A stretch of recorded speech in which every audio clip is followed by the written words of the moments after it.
하리라. 아멘. 오늘의 말씀은요, 1절에서부터 9절까지는 종말의 때에 믿지 않는 자의 멸망과 믿는 자의 선택하심, 구원에 관한 이야기입니다.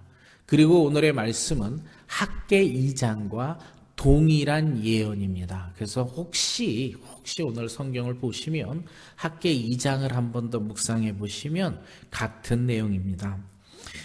1절에 이렇게 시작합니다. 이스라엘에 관한 여호와의 경고의 말씀이라 이렇게 시작합니다. 하나님께서 이스라엘에게 경고를 하시는데 어떻게 하시냐면 이렇게 말씀하십니다. 여호와 곧 하늘을 펴시며 땅에 터를 세우시며 사람 안에 심령을 지으신 이가 이르시되 이렇게 됐습니다. 자, 1절에 잠시만 1절을 납도 다시 돌아올 건데요. 오늘은 이런 것을 한번 해보려고 합니다.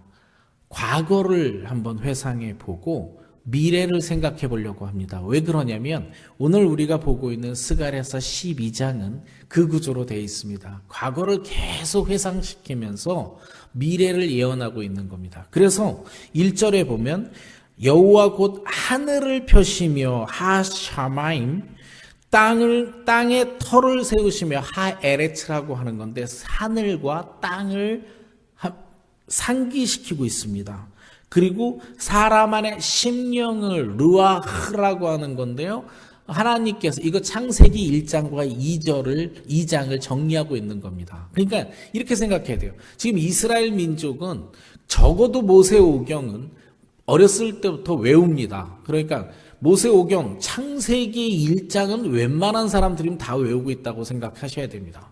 그러니까 하늘과 땅, 인간에게 성령을, 심령을 부어주신 이렇게 이야기하는 순간 창조자 하나님을 기억할 수 있게 됩니다. 과거를 회상시키면서 창조주 하나님, 이 땅의 만유의 주인이신 하나님을 상기시키고 있다고 보셔야 되는 겁니다. 그리고 2절부터 9절까지 제가 이제 천천히 보면서 해설해 드릴 건데요. 예루살렘은 믿는 자를, 유다와 예루살렘은 믿는 자를 의미합니다. 그리고 그 나머지 주변 국가들은 믿지 않는 자들이다 이렇게 생각하시면 됩니다. 그리고 오늘의 이 말씀의 주제는 구원입니다. 12장의 주제는 구원이기 때문에 구원받는, 선택받는 자라고 하는 것을 상기시키고 2절부터 또 다시 한번 우리 묵상해 보겠습니다. 2절입니다. 보라 내가 예루살렘으로 그 사면 모든 민족에게 취하게 하는 잔이 되게 할 것이라. 예루살렘이 애워싸일 때에 유다에까지 이르리라. 만약에 이스라엘 민족이 공격을 받으면요, 북이스라엘을 좀 무시한다고 쳤을 때 유다 민족, 예루살렘 가운데로 쳐들어오는 거니까 예루살렘 주변이 먼저 공격을 받고 그 다음에 예루살렘을 공격을 받겠죠. 이 머릿속에 이 그림을, 지정학적인 그림을 가지고 보면 좀 쉽습니다. 외부에서 이스라엘을 공격하니까 유다 민족이라고 하는 민족이 제일 먼저 고통을 받습니다. 그 다음에 예루살렘 성 안에 사는 사람들도 사실 유다 민족입니다. 그러니까 민족이 아니라 지정학적 위치로 보는 것이 좋습니다. 3절입니다. 오늘 두 개의 말씀을 강조할 건데 3절 하나 강조할 거고요. 10절 하나 강조할 겁니다. 3절입니다. 그날에 내가 예루살렘을 모든 민족에게 무거운 돌이 되게 하리니 그것들을 드는 모든 자는 크게 상할 것이라. 천하만국이 그것을 치려고 모이리라. 이렇게 얘기했습니다. 하나님께서 예루살렘을 모든 민족에게 무거운 돌이 되게 하리라. 이렇게 얘기했습니다. 혹시 그냥 과거를 한번 회상해 보세요. 돌 하면 생각나는 것들이 없나요? 전 두 가지가 생각납니다. 여호수아가 이스라엘 민족을 인도하여 요단강을 건너요. 요단강을 건널 때 요단강에서 돌 12개를 취합니다. 하나님이 그렇게 명령하셨어요. 그래가 요단강을 건넌 다음에 돌을 쌓습니다. 돌을 쌓아가지고 하나님께서 누가 나중에 아이들이 물어보면 하나님이 함께 하셔서 우리가 도왔다라고 하는 것을 가리켜라라고 이야기를 합니다. 기념하라라는 용어를 쓰십니다. 그러니까 돌의 의미가 이거고요. 또 하나는요, 이스라엘 민족이 블레셋하고 싸울 때요, 블레셋하고 싸울 때 조금 불리했을 때 미스바 전투에서 이사야 선지자가 잠시만요. 사무엘이요. 이사야가 아니죠. 사무엘이 와서 제사를 드림으로써 승리를 합니다. 그때 다시 돌을 쌓으면서 에벤에젤이다라고 이야기를 합니다. 그래서 에벤이 돌이고요. 에젤이 도음이라고 하는 겁니다. 돕는 돌, 하나님을 의미하기도 합니다. 그래서 돌을 쌓는다라고 하는 것은 사실은 어떤 의미냐면 하나님께서 나와 함께하여서 크게 승전하였을 때 이스라엘 민족이 돌을 쌓습니다. 제가 이 원리와 이 말씀을 듣고 나서 신학교 때 참 공부할 때인데 그래, 내 마음속에 돌을 쌓아야겠구나 이런 생각을 했어요. 그래서 하나님이 나와 함께 하실 때마다 눈에 보이는 돌을 쌓아둘 때는 없으니 내 마음속에 돌을 하나씩 쌓기 시작을 했습니다. 그래서 돌의 무덤이, 무덤이 아니라 돌 무더기가 상당히 큽니다. 그런데 또 잊고 삽니다. 우리는 오늘 묵상할 게 하나 중에 하나가 과거를 회상하라고 얘기했는데 내 과거를 한번 회상해 보면서 나와 하나님과 관계에서 하나님이 나를 크게 도와주셨을 때마다 하나씩 쌓았던 돌들이 어떤 것들이 있는지 한번 회상해 보는 아침이 되었으면 좋겠습니다. 4절입니다. 여호와가 말하노니 그날에 내가 모든 말을 쳐서 놀라게 하며 그 탄자를 쳐서 미치게 하되 유다 족속은 내가 돌보고 모든 민족의 말을 쳐서 눈을 멀게 하리니, 말이라고 하는 것은 이 당시로 하면 엄청난 부의 상징입니다. 권력의 상징이기도 하고요, 교통수단, 빠름의 상징이기도 하죠. 이런 말을 눈을 멀게 해서 하나님이 모두 멸망시킬 것이다라고 예언하고 있는 겁니다. 5절, 유다의 우두머리들이 마음속에 이르기를 예루살렘 주민이 그들의 하나님 만군의 여호와로 말미암아 힘을 얻었다 할지라. 6절, 그날에 내가 유다 지도자들을 나무 가운데에서 화로 같게 하며 곡식단 사이에서 횃불 같게 하리니 그들이 그 좌우에 에워싼 모든 민족을 불사를 것이요.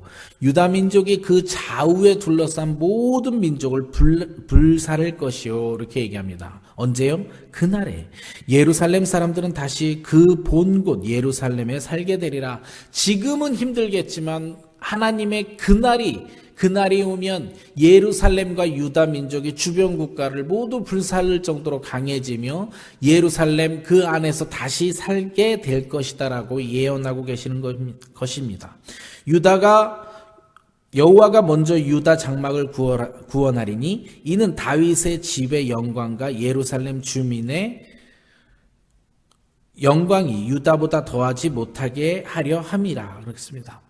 다윗의 장막, 유다의 장막. 좀 장막하고요. 다윗의 집.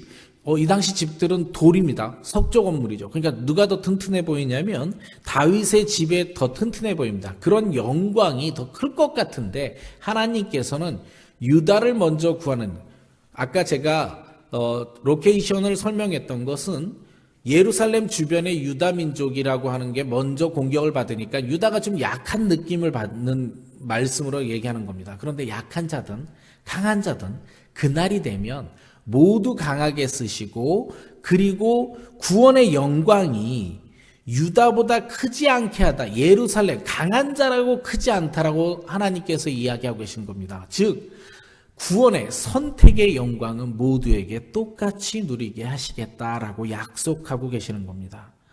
네. 그리고 8절과 9절도 같이 그렇게 유다든 예루살렘이든 내가 크게 같이 영광을 주리라, 선택하리라. 그리고 주변 국가들은 멸망하리라 이렇게 예언하고 계신 겁니다. 이게 과거를 계속 회상하다고 미래를 생각해 보면 이런 겁니다. 하나님이 나와 계속 함께 하셨고 나와 함께 있는 자는 영광을 받을 것이다. 구원을 받을 것이다. 그러나 나와 함께 하지 않는 자는 멸망할 것이다. 하는 아주 간단한 메시지를 전달하고 있는 겁니다. 10절부터 다시 보면요. 내가 다윗의 집과 예루살렘 주민에게 은총과 간구하는 심령을 부어주리니 이렇게 되어 있습니다. 간구하는 심령, 또 르하우를 다시 쓰는데요. 간구하는 심령, 이거 보세요. 저한테 하나님께서 간구하는 심령을 부어주셨다. 어떤 걸까요? 간절히 애절하고 애통하게 무엇인가를 간구하는 것을 회개라고 이야기합니다. 간절히 회개의 영을 부어주시겠다 그러는 겁니다. 그렇게 하면 하나님이 회개의 영을 부어주시면 그들이 그 찌른 바 그를 바라보고, 여러분 찌른 바 그를 바라보고, 이게요 주석을 읽어봤더니 인칭대명사 그가 누구를 지칭하는지 애매하게 썼다고 이야기합니다. 그러니까 회개한 자가 회개한 찔림을 해서 바라보는 것인지, 사실은 아까 제가 그랬죠. 과거를 회상시키면서 미래를 본다고요? 미래를 바라보면 예수 그리스도입니다. 회개하는 자들이 찔린 그를 바라본다는 얘기는 예수 그리스도를 이야기하는 겁니다. 바라보고 그를 위하여 애통하기를, 그죠? 그를 위하여 애통하기를, 독자를 위하여 애통하듯 하며 그를 위하여 통곡하기를 장자를 위하여 통곡하듯 하리라. 장자 얘기가 나오면 이스라엘 민족은 기본적으로 이집트에서 탈애굽할 때, 출애굽할 때 장자들을 치신 하나님을 기억할 수 있습니다. 그리고요, 미래를 생각하면 아직 이 성경이 쓰여진 시절에 기록되지 않았지만 미래를 생각하면 예수 그리스도 독생자, 비거튼, 오직 유일한 독생자가 죽음을 당하게 됩니다. 그러니까 하나님께서 사실은요, 아직 예수 그리스도가 인카네이션, 성육신하지 않았을 때죠. 그런데도 불구하고 하나님께서 독생자의 죽음, 예수 그리스도의 찔림을 바라보고 애통해라라고 메시지를 주고 있는 것입니다. 그렇게 하나님께서는 과거를 이용하여 미래를 회상시킬 수 있도록 도와주고 계신 겁니다. 그날에 예루살렘에 큰 애통이 있으리니 무기또 골짜기 하다드림몬에 있던 애통과 같을 것이라. 그날이 어떤 날인지 하면 하나님의 날, 그날이죠. 아니면 예수 그리스도의 죽음의 날일 수도 있어요. 그날을 기점으로 우리는 그가 죽음으로 인하여 우리가 구원받는 날이니까요. 큰 애통이 있으리라. 슬퍼할 건데요. 무기또 골짜기 하다드림몬에 있던 애통과 같을 것이다. 하다드림몬이라고 하는 것은요, 무슬림 용어라고 합니다. 성경에 한 번밖에 쓰여지지 않은 단어라서 정확히 어딘지 모른다라고 주석에 나와 있더라고요. 그렇지만 우리는 무기또 골짜기는 어딘지 정확하게 합니다. 남북 이스라엘로 남유다의 가장 훌륭한 왕이 요시야 왕입니다. 종교개혁을 했고요. 하나님께서 칭찬받는, 보기에 좋았더라라고 하는 왕이 요시야 왕인데, 요시야 왕이 무기또 전투에서 사망했습니다. 그러니까 무기또라고 하는 지역이 떠오르면 유다의 큰 왕 중에 한 명이 사망한 곳이라는 뜻입니다. 이스라엘 민족의 큰 왕이 사망하면 어떻게 되냐면요, 애통하게 되어 있습니다. 예수 그리스도가 죽으면 애통하게 되겠죠. 12절입니다. 온 땅 각 족속이 따로 애통하되 다윗의 족속이 따로하고 그들의 아내들이 따로하며 나단의 족속이 따로하고 그들의 아내들이 따로하며 라고 했는데, 제가 이거 정말 처음에는 몇 번을 읽어도 무슨 뜻인지 모르겠더라고요. 나단 때문에 그랬습니다. 나단이 뭐냐면 애통하되 다윗 하면 나단 선지자가 생각나잖아요. 이 나단은 주석에 보니까 선지자 나단이 아니고 다윗의 자손 중에 있는 나단이라고 합니다. 그러니까 이겁니다. 나단, 다윗, 아내들, 이거는요, 왕의 가문을 이야기하는 겁니다. 왕의 가문이 애통할 것이다. 근데 여기서 사용하는 애통은 회개입니다. 그러니까 왕의 가문이 애통, 회개할 것이다 라고 하는 뜻이고, 따로 아내가 따로 남편이 따로 하는 것은 성전 앞에 가서 회개하는데, 여자들은 그 당시는 들어가지 못했으니까 따로 한 그림을 보여주시는 겁니다. 다만 남여가 다 애통함으로 다 구원받는 뜻입니다. 그리고 13절입니다. 레이의 족속이 따로 하고 그들의 아내들이 따로 하며 시므이 족속이 따로 하고 그들의 아내들이 따로 하며, 이건요 제사장의 가문들이 따로 회개할 것이다 라고 얘기하는 겁니다. 그러니까 왕의 권력을 잡은 자들도 그날에는 예수 그리스도를 바라보며 회개할 것이고, 제사장의 가문들도 회개할 것이다 라고 이야기하는 겁니다. 14절입니다. 모든 남은 족속도 각기 따로 하고 그들의 아내들도 따로 하리라. 그러니까 모든 남은 족속도 예수 그리스도를 바라보며 따로 회개할 것이다, 애통할 것이다 라고 이야기하고 있는 것입니다. 10절을 다시 한번 보겠습니다. 아까 제가 두 개 강조한다 그랬죠. 10절. 내가 다윗의 집과 예루살렘 주민에게 은총과 간구하는 심령, 은총과 간구하는 심령, 회개형입니다. 부어주리니 그들이 찌른 바 그를 바라보고 그를 위하여 애통하기를, 독생자가 죽음을 애통하듯 하며 그를 위하여 통곡하기를 장자를 위하여 통곡하더라. 이스라엘 민족에게 장자의 죽음은 모든 것에 희망이 끊어짐을 의미합니다. 경제적인 희망이나 모든 것을 끊어짐을 의미합니다. 오늘 우리가 12장을 보면서 묵상하고 싶은 건 이겁니다. 하나님도 예언을 하시는데 창세기서부터 쭉 중요 역사를 끌어와서 회상, 리콜을 시키고 계십니다. 우리는 그 마음속에 그 리콜을 회상을 하는데, 우리 삶에 우리가 몇십 년을 살아오는 동안 하나님께서 나와 함께 하시고 나를 승리자로 도와주셨던 것들이 너무나 많을 것입니다. 오늘은 잠시 그것을 묵상해 봤으면 좋겠어요. 내가 하나님께서 나와의 도움이 되셨을 때, 에베네셀의 하나님이 되셨을 때 내 마음속에 돌을 하나씩 쌓아왔습니다. 그것들을 하나 먼저 기억하시고요. 두 번째는 독생자 예수 그리스도를 죽음으로까지 몰아넣으면서도 도우시는 하나님께서 나를 구원하시기에 그렇게 힘써 주셨다는 걸, 나를 선택하셨다라는 것을 한번 기억하는 아침이 되었으면 좋겠습니다. 잠시가 있다가 묵상을 좀 할 건데, 오늘은요 정말 나와 함께 하셨던 하나님을 한번 기억해 주세요. 마음속에 하나님, 나한테 이런 돌이 쌓여 있군요. 하나님, 이런 돌이 있군요. 그래서 내 아이들이 물어보면 하나님 이 돌을 보여주면서 하나님이 나와 함께 하심을 증거하겠습니다라는 고백하는 아침이 되었으면 좋겠습니다. 그리고 독생자 예수, 그가 찔림을 바라보면 애통할 수밖에 없어요. 나 때문에 죽은 예수 그리스도를 바라보면 내가 애통할 수밖에 없습니다.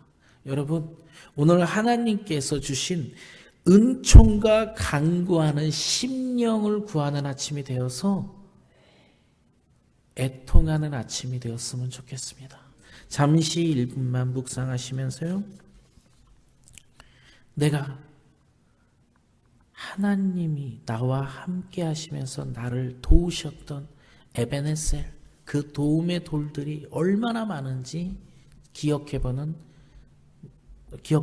좋겠습니다. 잠시